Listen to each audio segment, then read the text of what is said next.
Permitam-me, para não se tornar cansativo, faz aproximadamente 30 anos, eu me encontrava no país da América Central e deveria proferir uma conferência numa das suas belas cidades montanhosas.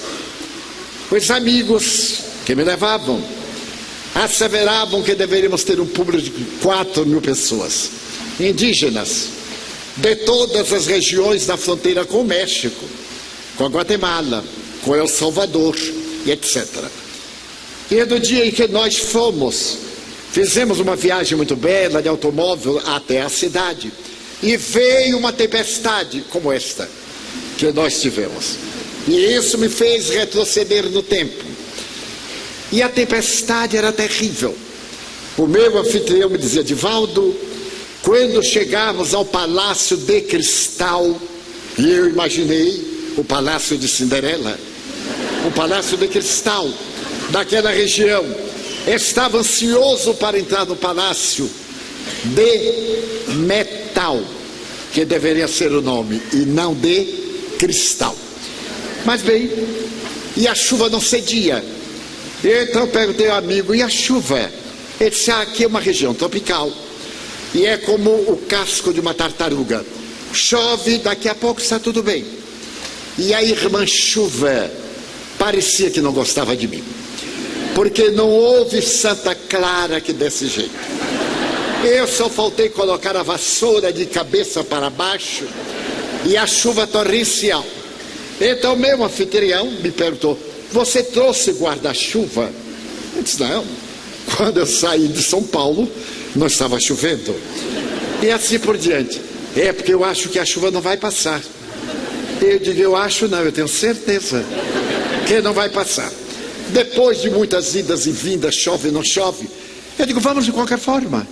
É coberto o salão? É coberto. O Palácio de Cristal é coberto.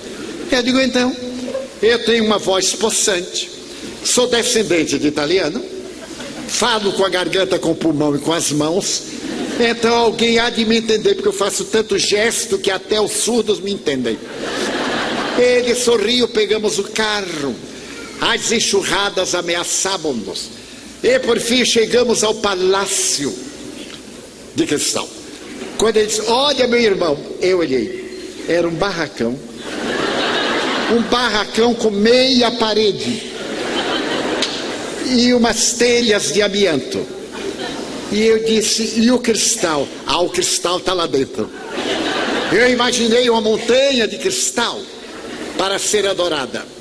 Não tinha nem cristal, até hoje eu não vi, mas devia ser psíquico. E quando nós chegamos, o salão estava abarrotado de indígenas, de pessoas humílimas, a chuva no teto, uma rádio transmitindo que ninguém entendia nada, o povo falando todos de uma vez, e todo mundo se entende, é uma coisa curiosa. E aí me chamaram para falar, fizeram a apresentação e disseram: agora com a palavra o irmão Divaldo, que vai falar da imortalidade da alma. Então eu vim saber qual era o tema agora, porque foi anunciado, não me avisaram o tema. E enquanto eu levantei da cadeira o microfone, eu arranjei matar alguém para abordar a imortalidade da alma.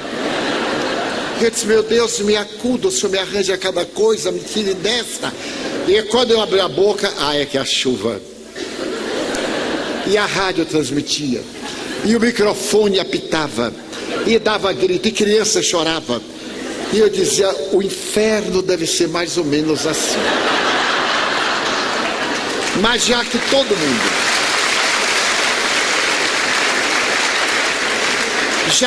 mundo estava desequilibrado, eu me desequilibrei também. E continuei falando. Então aconteceu uma coisa miraculosa: faltou luz. Um raio caiu lá em qualquer lugar, faltou luz, interrompeu rádio, eletricidade, microfone. E eu disse: graças a Deus, minhas preces foram ouvidas. E aí me sentei. E o meu anfitrião disse: aqui sempre falta luz. Tenha um pouquinho de paciência. Eu digo: não, Eu estou com paciência, Pai Nosso, que não volte nunca mais. Por fim voltou a luz. Voltou a luz e ele se aproximou do super microfone e disse: agora o irmão Divaldo vai continuar de onde parou. Eu não tinha a menor ideia de onde havia parado. Mas eu levantei e na vinda digo: meu Deus, lá vou eu. E quando eu cheguei junto ao microfone, aquele ambiente de expectativa, aquelas pessoas humílimas que não falam espanhol, alguns apenas, que falam o seu dialeto local. Eu então olhei e tive uma visão psíquica. Lá na parte terminal, eu vi uma entidade veneranda, vestindo uma calça longa, o tórax sem qualquer indumentária, uma pluma presa ao cabelo. E ele de lá me disse: fale sobre mim. Eu sou o Deus Huracan, que eles respeitam. E eu lhe vou contar a minha história para que você lhes conte. E então eu mudei de atitude, concentrei-me. O Espírito deu uma ascensão e formou uma enorme cruz em luz, chovendo pétalas e flores miúdas como fogos de artifício de São João. O auditório estava impactado e eu também. E aí comecei a contar a história do Deus Huracan, até o momento quando dezenas de entidades soberanas adentraram-se para aplicar a bioenergia naquela gente humilde. E os focos de luz, como se fossem verdadeiros reflexos de estrelas, iluminavam a sala sem eletricidade agora, porque se canalizou tudo para o rádio e para o microfone. E eu, tomado de grande emoção, percebi o Huracan, o seu Deus simbólico, esse arquétipo, e terminei. Ao terminar, semi-mediunizado, eles aplaudiram com uma unção que me levou às lágrimas. Eu me preparava para sentar, quando veio um jovem indígena e me perguntou assim: você é o enviado do Senhor? Eu disse: não, meu filho, eu venho proferir uma conferência, falar do Deus Huracan. Porque a minha avó é xamã, ela é médium, e ela recebeu uma mensagem de Huracan, dizendo que viéssemos escutar o enviado do Senhor. Ela está ali, é paralítica. Nós a trouxemos do animal, eu a conduzi, ela não fala espanhol, e então ela quer saber se o senhor é o enviado daquele chefe nosso. Eu perguntei: qual é a condição para ser o enviado do Senhor? Fazer uma cura. Eu disse: eu não sou nem o enviado, nem o esquecido. Porque como é que eu fazer uma cura? Mas uma cura a quem? Aquele rapaz que está ali. Eu tinha notado que no palco se encontrava um rapaz um tanto retorcido, mas não me deu maior preocupação. Eu disse: como é que eu tenho que fazer? Dizer para ele levantar-se e andar. Eu digo: ele está brincando. Mas eu não tenho a faculdade de curas. Expliquei-lhe numa linguagem bem singela: mas se você é o enviado do Senhor, terá que fazer isso para nós vermos. E chamou a senhora que veio trazida por um grupo da Taba. Eu me aproximei do rapaz, sou um homem de fé, mas não a este ponto. E eu perguntei: o que é que você tem? Paralisia. Se ainda fosse gripe. Mas paralisia. Eu disse: meu Deus, o que será de mim? E todos me olhando. E o enviado não sabia o que fazer. Mas observando o paciente, notei que ele era um obsidiado. Não era uma paralisia orgânica. Era um tipo de paralisia que eu também tive quando morreu meu irmão e eu fiquei impossibilitado de andar, o que me traria mais tarde ao espiritismo ao tomar um passe e ser curado na hora. Então eu me recordei e percebi a entidade perversa que zombava de todos nós. Então eu perguntei ao rapazinho: você crê em Deus? No Deus Huracan.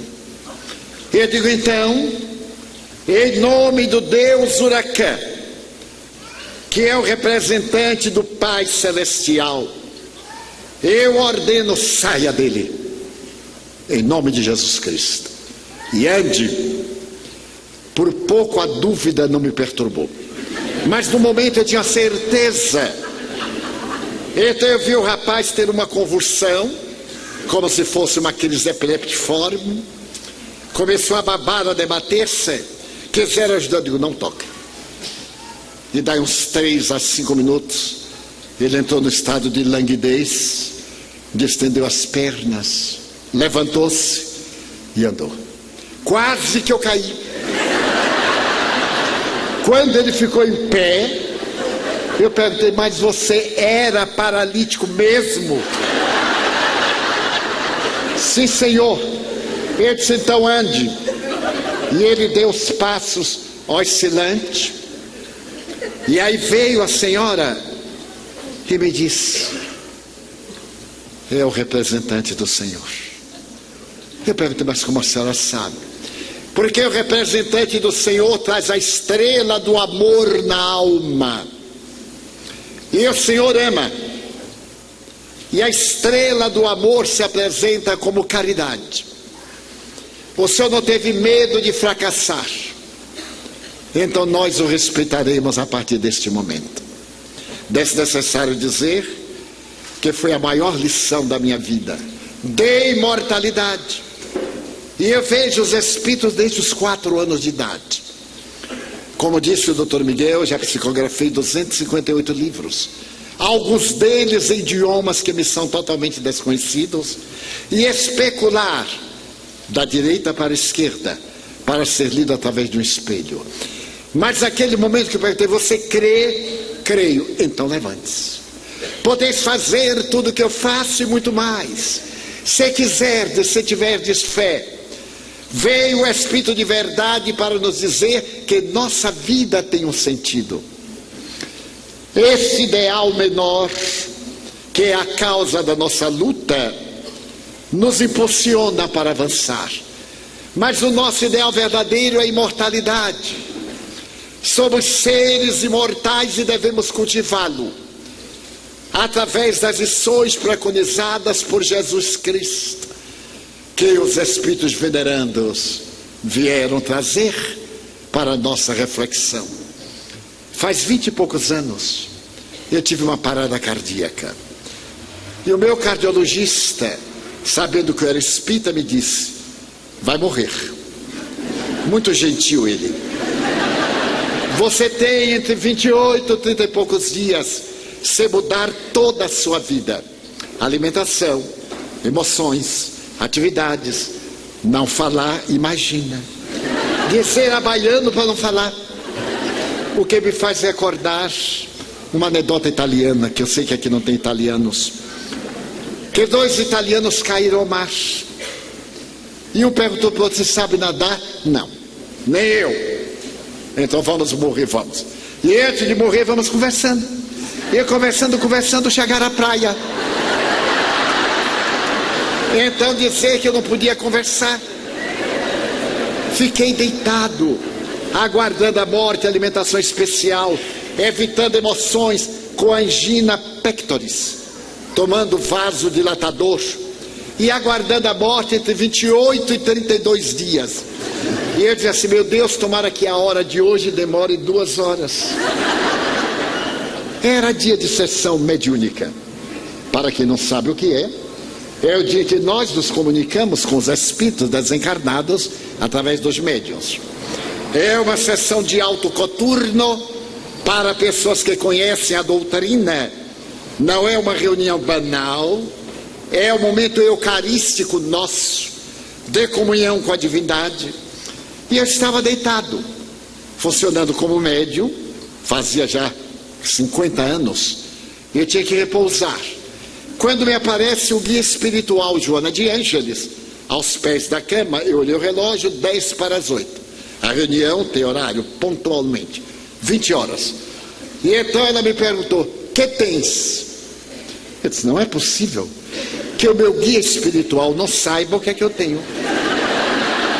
Então ele responde um pouco magoado, minha irmã, eu estou 95% morto. E ela respondeu, qual é o problema? Não está falando comigo que estou 100% morta? Levanta-te.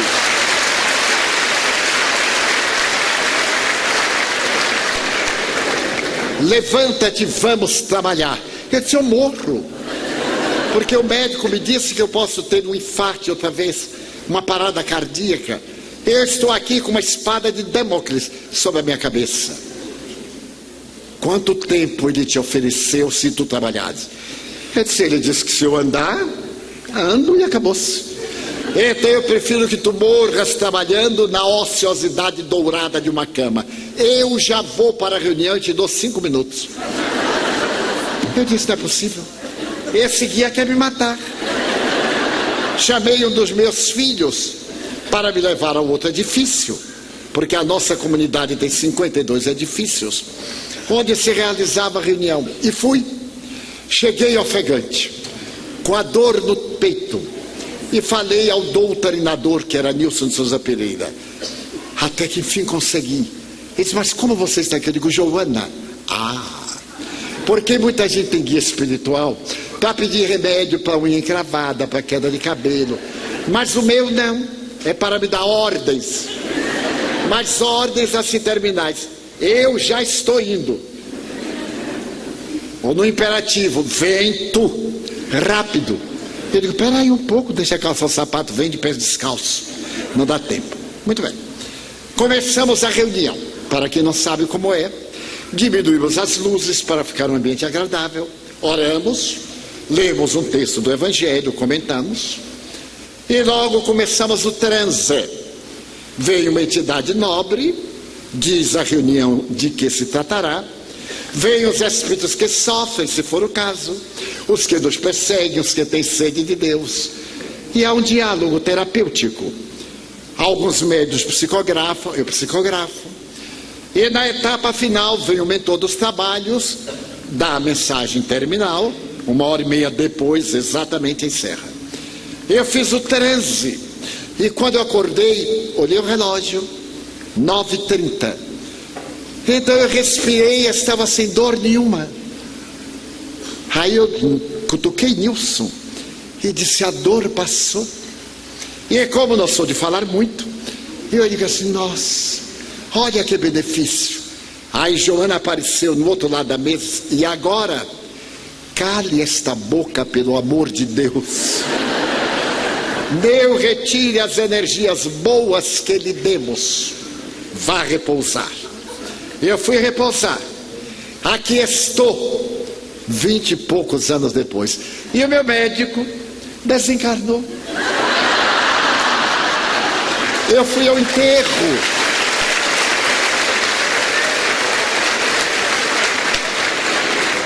Foi a prece mais linda que eu jamais fiz. Por ele. Como diz o velho ditado, antes ele do que eu. O problema era de Deus. A imortalidade. Porque depois ele me aparece e dialogamos. Ele era materialista, como disse. E eu lhe falei do esplendor da vida, que sai do humus da terra, da intimidade das águas salgadas dos mares, para cantar a vida e a beleza. E o Espiritismo vem para nos dizer, vale a pena amar. Quem ama é feliz. Se o outro não nos ama, o problema é dele. Se alguém nos odeia, pior para ele. Porque toda vez que nos veja, vai ter dor de cabeça. E nós não. Então a nossa meta para evitarmos a depressão é o amor. Porque hoje o amor, diz Eckhart Tolle, o grande psicoterapeuta americano, hoje o amor não é mais uma questão religiosa, emocional, é psicoterapêutica. Quem ama não adoece. Quem ama tem doenças, mas não fica doente. Ter doenças é transitório. Ser doente é outra coisa. Eu estou saudável, mas pode ser que esteja com câncer. E ainda não me atingiu os nervos para mandarem a mensagem ao cérebro. Daí a nossa busca é pela plenitude. E esses seres espirituais que nos amam, nesta hora de desafios, pedem-nos que amemos mais dentro de casa. O verdadeiro amor começa dentro de casa, porque é muito fácil amar alguém que mora em Paris, e além de muito bom, é chique morar em Paris, mas se for em Mirassol já não é tão chique assim. Então a proposta da atualidade é o desenvolvimento ético-moral da criatura humana, a busca de Deus dentro do coração. Na questão 919 do Livro dos Espíritos, Allan Kardec pergunta: qual o método mais eficaz para sermos felizes no mundo e lutarmos vencendo as nossas más inclinações? Os Espíritos responderam: um sábio da antiguidade já vos disse. Esse sábio foi Sócrates. Conhece-te a ti mesmo. E Santo Agostinho, comentando a frase, diz: fazei como eu quando estava na terra. Diariamente, quando me ia deitar, fazia o exame de consciência. E quando me dava conta que havia agido mal, no dia seguinte eu reparava o mal que fiz. E quando me dava conta do bem, eu continuava. A proposta da atualidade nessa crise, neste mundo de geometria, mas não de finesse, é para que nos desarmemos a fim de podermos amar. É um verbo, um R, desarmar para amar. E amar neste sentido de construir um mundo novo, porque o mundo depende de mim. Quando eu me levanto, a sociedade se levanta comigo. Quando eu caio, a sociedade tomba com a minha queda. Então essa ciência extraordinária vem nos convidar a reflexões.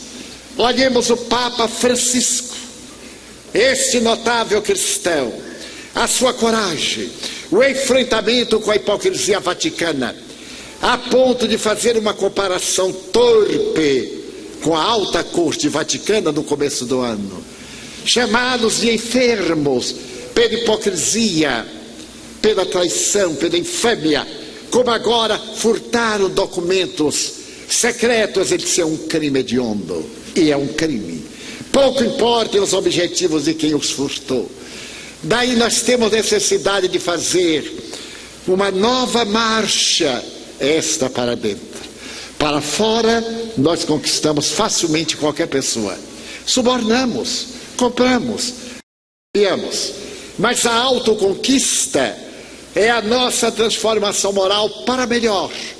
Como Allan Kardec definiu que o verdadeiro espírita é todo aquele que hoje se torna melhor do que ontem, amanhã melhor do que hoje, e está lutando sempre contra as más inclinações. Então Jesus volta.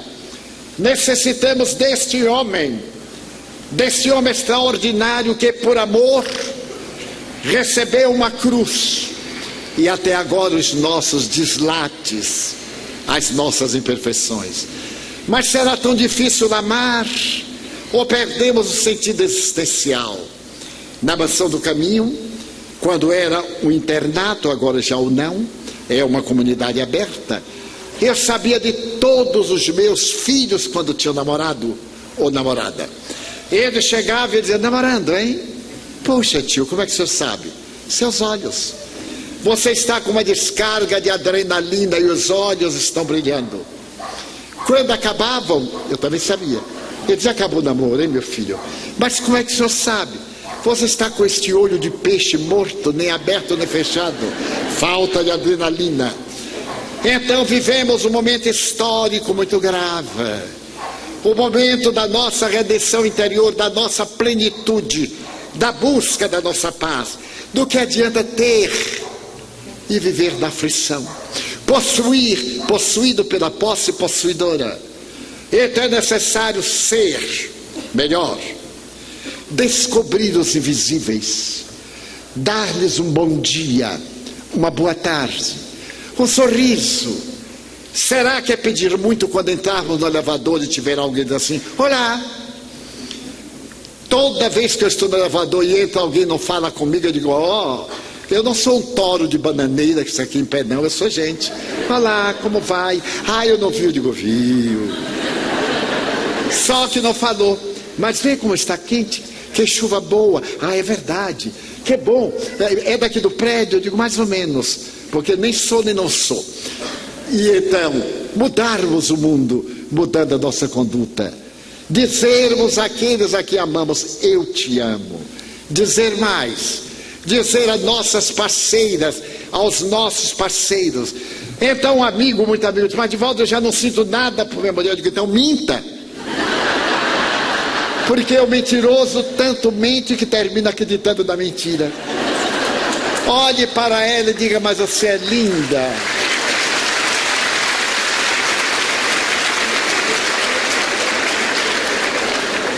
Em uma bela obra publicada por um autor da Broadway, O Cavaleiro Preso na Armadura, que é uma bela obra de psicologia, de libertação do ego, há uma pergunta em que um gênio pergunta ao cavaleiro: você amava sua mulher ou precisava dela? Ele: eu amava. Não, você usava. Porque o seu amor não lhe dava aquilo que ela necessitava, que é ternura, que é carinho, que são palavras. É nada mais do que a convivência, a tolerância. Numa hora infeliz, diz assim: eu te desculpo, eu te amo muito. Podes fazer o que quiseres, não há que não fique desarmado. E se o homem conseguir ouvir da mulher uma palavra com 3 letras, bem, ele se derrete. Porque o homem é um ingênuo, coitado. Bem direcionado, dê a impressão que ele é que dirige a casa e dirige a ele. Tudo se resolve. Então o amor tem que encontrar lugar em nossa coletividade, a começar de nós, pelas 1000 maneiras de encararmos o mundo, como está escrito em o Livro dos Espíritos 685, letra A. A educação libertará a sociedade, mas não a educação convencional que se adquire pelos livros, a educação moral, aquela que se dá em casa. Pais amarem filhos, darem menos instrumentos eletrônicos e mais presença, do que darem os aparelhos para se verem livres.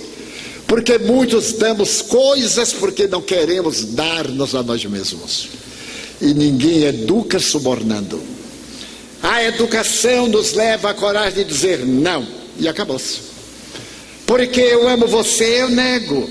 Ah, mas o pai de fulano cede porque não o ama, quer ver-se livre dele, mas eu amo. Você não se verá livre de mim nunca. E se a pessoa for culta, ainda pode dizer até bonito: você não se verá livre de mim, never. Então mudar a nossa estrutura, cantar o hino ao amor, à fraternidade, ao perdão. Quanta depressão por causa de mágoas. Vivemos sobrecarregados de mágoas, de queixas. A cada momento que eu encontro uma pessoa, diz: mas Divaldo, é sobre da última. Eu digo: qual a última? Porque são tantas últimas de uma vez. Eu não tenho WhatsApp, eu sou meio desligado, portanto eu não me ligo em nada que é desligado. Dessa forma, a pessoa conta uma tragédia: você já imaginou o que fizeram comigo? Eu digo: o que você faz com todo mundo? Ah, mas eu não tenho mais direito do que os outros.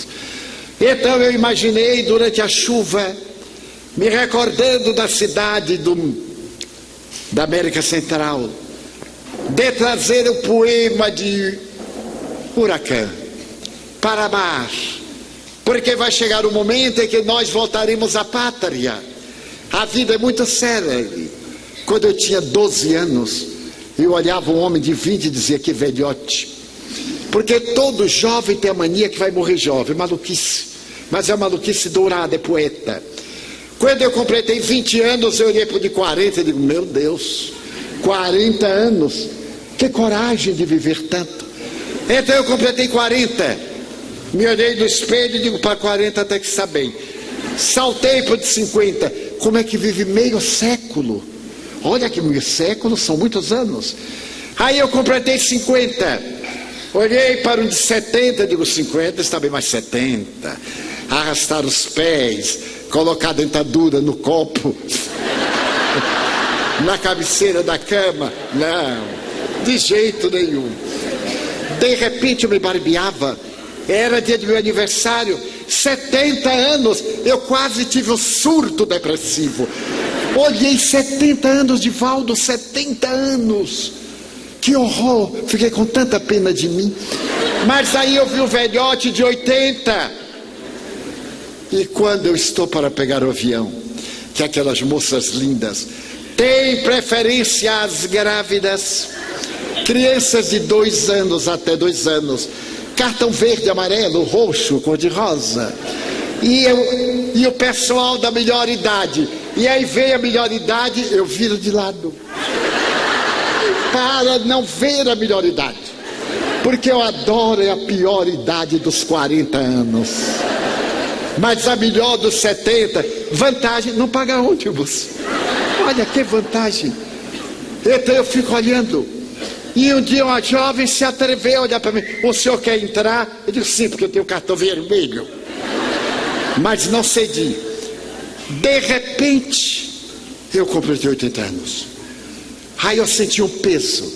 Mas eu vi um velhote que engoliu a bengala, durinho, de 90, e disse: olá, boy, espere por mim. Mas agora eu já estou com a meta de 120, por causa da ciência. Então,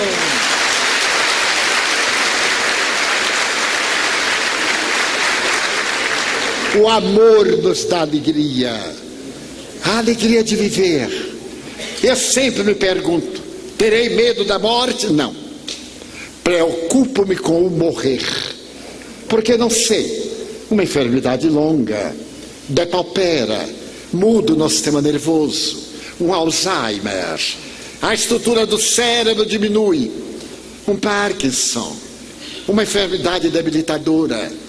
Mas a morte é a libertação que nos vai colocar em contato com aqueles a quem amamos. Exultemos aqueles que sentimos a saudade dos seres queridos, eles vivem conosco. Se orarmos, eles nos falarão, porque a mediunidade é uma faculdade de todas as criaturas humanas, não é um privilégio, é uma faculdade orgânica. Então estamos no momento da grande mudança do planeta de provas e expiações para o mundo de regeneração. Então, reflexionando em todas essas coisas, bem-aventurados somos, porque estamos vivos na matéria, dispomos de um corpo que é uma bênção de Deus, e ao invés de reclamarmos, dizemos: Senhor, eu quero dizer-te que eu amo a vida, que para mim é bela e é consentida. Muito obrigado pelo que me deste, obrigado pelo que me dás, obrigado pelo ar, pelo pão, pela paz. Muito obrigado pela beleza que os meus olhos veem no altar da natureza. Olhos que fitam o céu, a terra e o mar, que acompanham a ave ligeira que voa fagueira pelo céu de anil e se detém na terra verde salpicada de flores em tonalidades mil. Muito obrigado, Senhor, porque eu posso ver meu amor, mas diante da minha visão eu detecto os cegos que se debatem na escuridão, que tropeçam na solidão, que choram na multidão. Por eles eu oro, e a ti eu imploro comiseração, porque eu sei que depois desta lida, na outra vida, eles também enxergarão. Muito obrigado pelos ouvidos meus, que me foram dados por Deus, ouvidos que ouvem o tamborilar da chuva no terreiro, a melodia dos ventos nos ramos do almeiro, as lágrimas que vertem os olhos do mundo inteiro, ouvidos que ouvem a música do povo que desce do morro na praça a cantar, a melodia dos imortais. A gente ouve uma vez e não esquece nunca mais. A voz melodiosa, canora, melancólica do boiadeiro e a dor que geme e que chora no coração do mundo inteiro. Pela minha faculdade de ouvir, pelos surdos eu te quero pedir, porque eu sei que depois desta prova, na vida nova, eles escutarão. Muito obrigado pela minha voz, pela sua voz, pela voz que ama, pela voz que legisla, que alfabetiza, que trauteia uma canção e teu nome profere com dúlcida emoção. Diante da minha melodia, eu quero rogar pelos que sofrem de afasia, os que não cantam de noite, os que não falam de dia.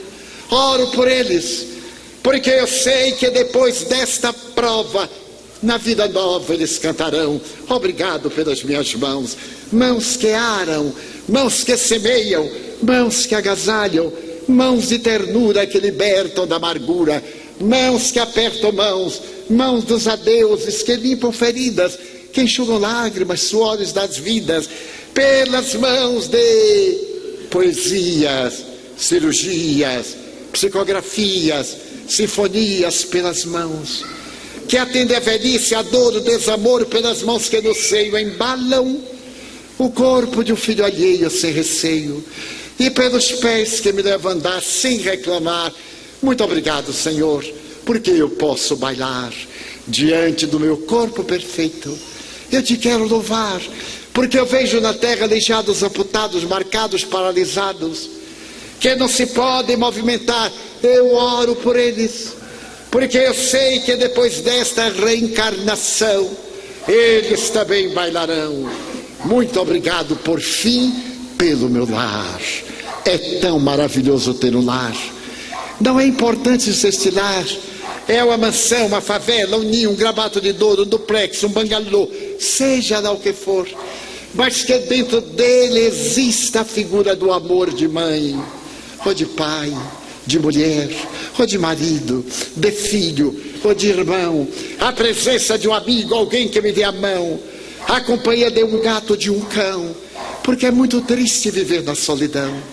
Mas se eu a ninguém tiver para me amar, nem um teto para me agasalhar, nem uma cama para repousar, nem aí reclamarei. Pelo contrário, eu direi: obrigado, Senhor, porque eu nasci.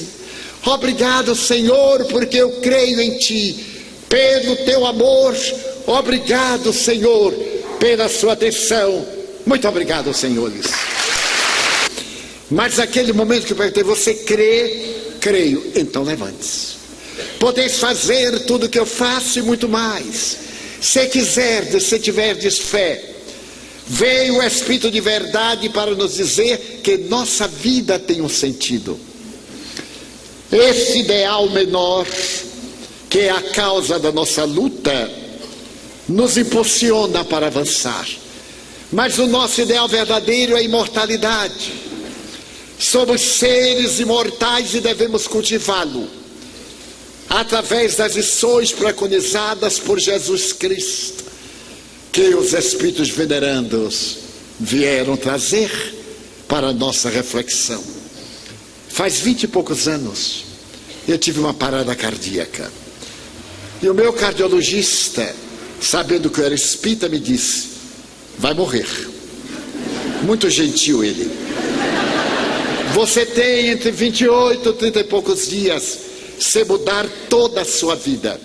Alimentação, emoções, atividades.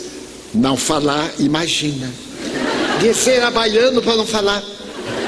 O que me faz recordar uma anedota italiana, que eu sei que aqui não tem italianos, que 2 italianos caíram ao mar. E um perguntou para o outro: você sabe nadar? Não, nem eu. Então vamos morrer, vamos. E antes de morrer, vamos conversando. E conversando, chegaram à praia. Então dizer que eu não podia conversar. Fiquei deitado, aguardando a morte, alimentação especial, evitando emoções, com angina pectoris. tomando vasodilatador e aguardando a morte entre 28 e 32 dias. E eu dizia assim: meu Deus, tomara que a hora de hoje demore 2 horas. Era dia de sessão mediúnica. Para quem não sabe o que é o dia que nós nos comunicamos com os espíritos desencarnados através dos médiuns. É uma sessão de alto coturno para pessoas que conhecem a doutrina. Não é uma reunião banal, é um momento eucarístico nosso, de comunhão com a divindade. E eu estava deitado, funcionando como médium, fazia já 50 anos, e eu tinha que repousar. Quando me aparece o guia espiritual Joana de Ângeles, aos pés da cama, eu olhei o relógio, 10 para as 8. A reunião tem horário, pontualmente, 20 horas. E então ela me perguntou: que tens? Eu disse: não é possível que o meu guia espiritual não saiba o que é que eu tenho. Então ele respondia um pouco magoado: minha irmã, eu estou 95% morto. E ela respondeu: qual é o problema? Não está falando comigo que estou 100% morta? Levanta-te.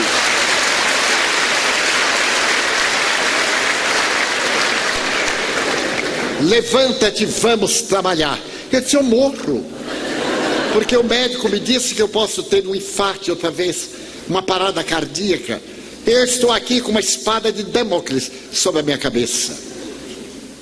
Quanto tempo ele te ofereceu se tu trabalhares? Eu disse: ele disse que se eu andar, ando e acabou-se. Então eu prefiro que tu morras trabalhando na ociosidade dourada de uma cama. Eu já vou para a reunião e te dou 5 minutos. Eu disse: não é possível. Esse guia quer me matar. Chamei um dos meus filhos para me levar a outro edifício, porque a nossa comunidade tem 52 edifícios, onde se realizava a reunião. E fui. Cheguei ofegante, com a dor no peito, e falei ao doutrinador, que era Nilson de Souza Pereira. Até que enfim consegui. Ele disse: mas como você está aqui? Eu digo: Joana. Porque muita gente tem guia espiritual para pedir remédio para unha encravada, para queda de cabelo. Mas o meu não. É para me dar ordens. Mas ordens assim terminais. Eu já estou indo. Ou no imperativo: vem tu, rápido. Eu digo: peraí um pouco, deixa calçar o sapato, vem de pés descalços. Não dá tempo. Muito bem. Começamos a reunião. Para quem não sabe como é, diminuímos as luzes para ficar um ambiente agradável. Oramos, lemos um texto do Evangelho, comentamos. E logo começamos o transe. Veio uma entidade nobre, diz a reunião de que se tratará. Vêm os espíritos que sofrem, se for o caso, os que nos perseguem, os que têm sede de Deus. E há um diálogo terapêutico. Alguns médios psicografam, eu psicografo. E na etapa final vem o mentor dos trabalhos, dá a mensagem terminal, 1h30 depois exatamente encerra. Eu fiz o transe, e quando eu acordei, olhei o relógio, 9h30. Então eu respirei e estava sem dor nenhuma. Aí eu cutuquei Nilson e disse: a dor passou. E como não sou de falar muito, eu digo assim: nossa, olha que benefício. Aí Joana apareceu no outro lado da mesa: e agora, cale esta boca pelo amor de Deus. Não retire as energias boas que lhe demos. Vá repousar. Eu fui repousar. Aqui estou, 20 e poucos anos depois.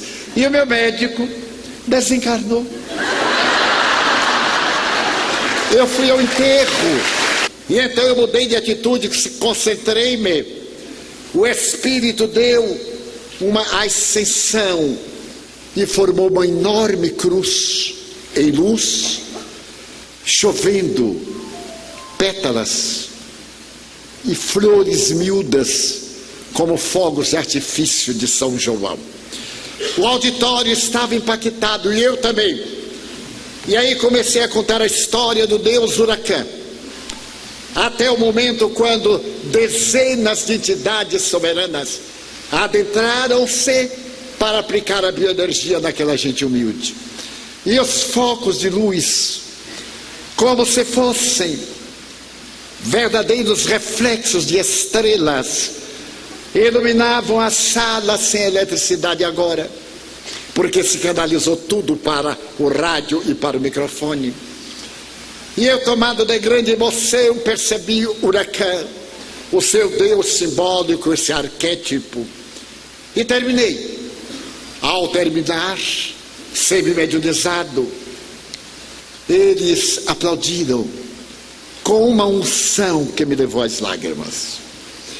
Eu me preparava para sentar, quando veio um jovem indígena e me perguntou assim: você é o enviado do Senhor?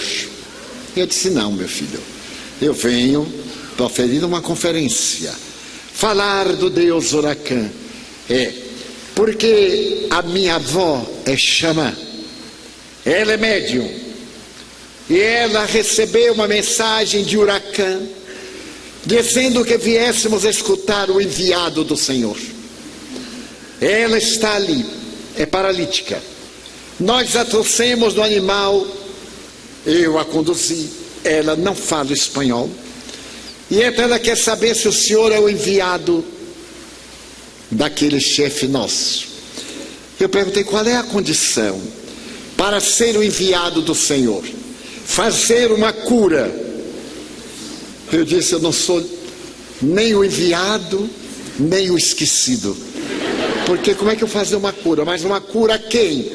Aquele rapaz que está ali. Eu tinha notado que no palco se encontrava um rapaz um tanto retorcido, mas não me deu maior preocupação.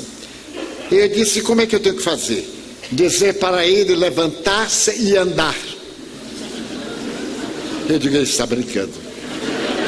Mas eu não tenho a faculdade de curas.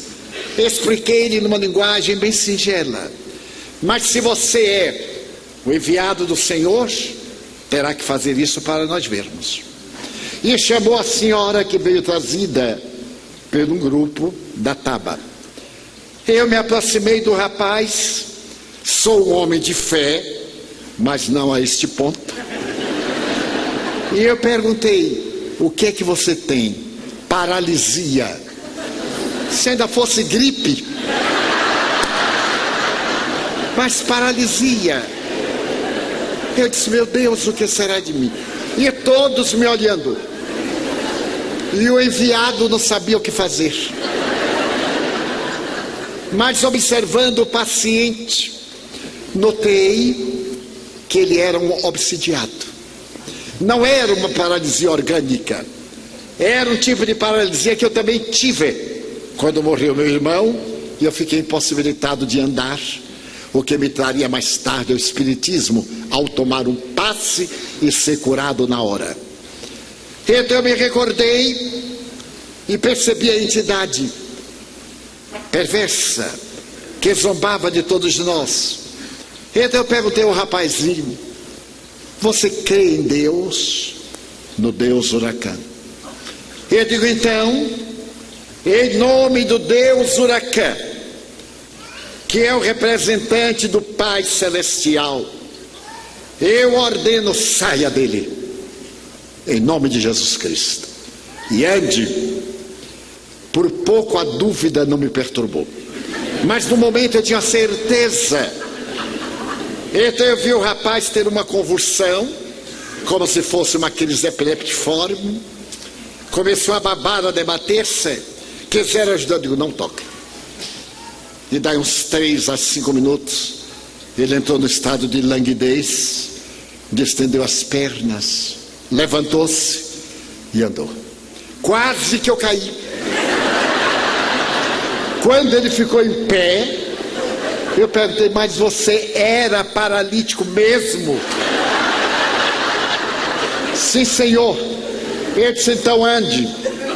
E ele deu os passos oscilantes. E aí veio a senhora e me disse: é o representante do Senhor. Eu pergunto, mas como a senhora sabe? Porque o representante do Senhor traz a estrela do amor na alma. E o Senhor ama. E a estrela do amor se apresenta como caridade. O Senhor não teve medo de fracassar. Então nós o respeitaremos a partir deste momento. Desnecessário dizer que foi a maior lição da minha vida. De imortalidade. E eu vejo os espíritos desde os 4 anos de idade. Como disse o Dr. Miguel, eu já psicografei 258 livros. Alguns deles em idiomas que me são totalmente desconhecidos. E especular da direita para a esquerda, para ser lido através de um espelho. Descobrir os invisíveis. Dar-lhes um bom dia, uma boa tarde, um sorriso. Será que é pedir muito quando entrarmos no elevador e tiver alguém dizendo assim, olá? Toda vez que eu estou no elevador e entra alguém e não fala comigo, eu digo, eu não sou um touro de bananeira que está aqui em pé, não, eu sou gente. Olá, como vai? Eu não vi, eu digo, viu. Só que não falou. Mas vê como está quente, que chuva boa. É verdade, que bom. É daqui do prédio, eu digo, mais ou menos, porque nem sou nem não sou. E então, mudarmos o mundo, mudando a nossa conduta. Dizermos àqueles a quem amamos, eu te amo. Dizer mais, dizer às nossas parceiras, aos nossos parceiros,